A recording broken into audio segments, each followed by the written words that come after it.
revolta de Sebastopol cresce sem cessar. Ela se aproxima do seu desenlace. Os marinheiros e soldados que combatem pela liberdade destituem o seu chefe. A ordem é perfeita. O governo não consegue renovar o seu golpe sujo de Kronstadt e provocar pogroms. A esquadra recusa-se a ir ao largo e ameaça a cidade se medidas forem tomadas contra os insurgentes.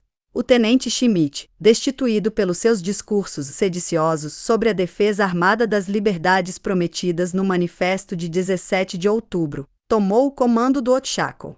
Segundo a Rose, o prazo dado aos marinheiros para render-se expira hoje, dia 15. Estamos, portanto, à véspera de acontecimentos decisivos. Nos próximos dias, talvez mesmo nas próximas horas, vamos saber se os insurgentes conseguiram uma vitória completa, se foram vencidos ou se um acerto qualquer interveio. Em todo caso, os acontecimentos de Sebastopol significam a completa falência das tradições de obediência servil que transformam os homens da tropa em máquinas armadas e em instrumentos da repressão das menores aspirações de liberdade. Os tempos em que o exército russo ia, como em 1849, reprimir a revolução no estrangeiro, são irremediavelmente passado. No presente, o exército separou-se para sempre da autocracia. Ele ainda não é revolucionário em seu conjunto. O nível político dos marinheiros e dos soldados é ainda muito baixo. Mas o que tem importância é que a consciência já foi despertada, que os soldados criaram um movimento próprio, que o espírito de liberdade penetrou nas casernas por todos os lados. A caserna, na Rússia, foi frequentemente, pior que a prisão, em lugar algum se sufocava, se oprimia tanto a personalidade humana como na caserna. Em parte alguma os castigos corporais, as sevícias, os insultos à dignidade humana floresceram a este ponto. E eis que esta caserna transformou-se em um foco da revolução. Os acontecimentos de Sebastopol não são nem isolados, nem fortuitos. Não falaremos das tentativas anteriores de revolta aberta no exército e na frota. Comparemos o incêndio de Sebastopol às faíscas de Petersburgo. Lembremo-nos das reivindicações que os soldados elaboraram em diversas unidades militares da guarnição de Petersburgo. Nosso jornal as publicou ontem. Que documento impressionante a lista destas reivindicações. Com que evidências mostra que um exército de escravos torna-se um exército revolucionário. E que força poderá agora impedir que tais reivindicações parciais se propaguem em toda a frota e em todo o exército?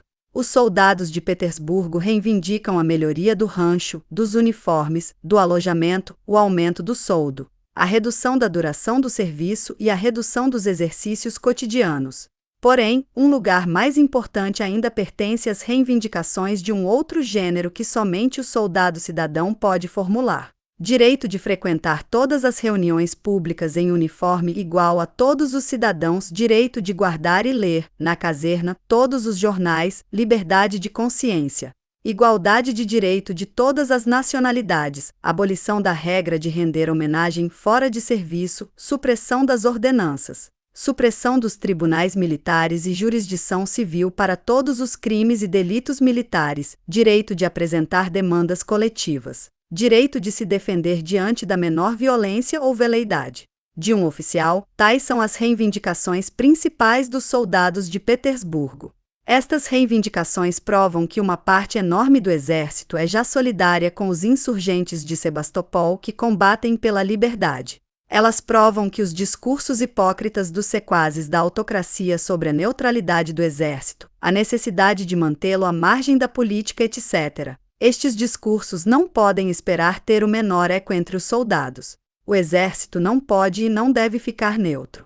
Manter o exército à margem da política é a palavra de ordem dos serviçais hipócritas da burguesia e do czarismo, que sempre na realidade arrastaram o exército para a política reacionária e transformaram os soldados russos em auxiliares dos sem-negros e da polícia. Não se pode permanecer à margem da luta de um povo inteiro. Quem quer que seja indiferente torna-se cúmplice dos excessos de um governo policial que prometeu a liberdade apenas para insultar esta mesma liberdade. As reivindicações do soldado cidadão são as da social-democracia, de todos os partidos revolucionários, dos operários conscientes. O ingresso dos soldados nas fileiras dos partidários da liberdade. Sua passagem para o povo assegurará com o triunfo das suas próprias reivindicações a vitória da causa da liberdade. Mas, para que estas reivindicações sejam satisfeitas de um modo verdadeiramente completo e durável, é necessário ainda um pequeno passo adiante. Todos os votos dos soldados, martirizados nestas prisões malditas que são as casernas, devem ser congregados em uma reivindicação única. E esta reivindicação única será a supressão do exército permanente, substituído pelo armamento geral do povo.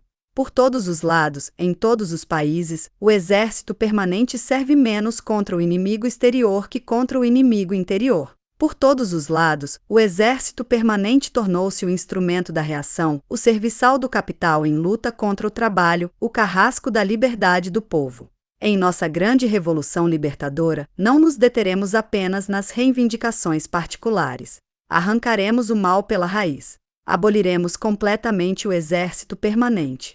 Que o exército se confunda com o povo em armas, que os soldados tragam ao povo seus conhecimentos militares, que a caserna seja substituída pela escola militar livre. Nenhuma força no mundo ousará atentar contra a Rússia livre se a fortaleza da sua liberdade estiver formada pelo povo em armas, que terá suprimido a casta militar e que terá feito de todos os soldados cidadãos e de todos os cidadãos aptos a portar armas, soldados. A experiência da Europa Ocidental mostrou todo o papel ferozmente reacionário dos exércitos permanentes. A ciência militar demonstrou que a organização de uma milícia popular capaz de se elevar à altura das necessidades de uma guerra defensiva bem como ofensiva é perfeitamente possível.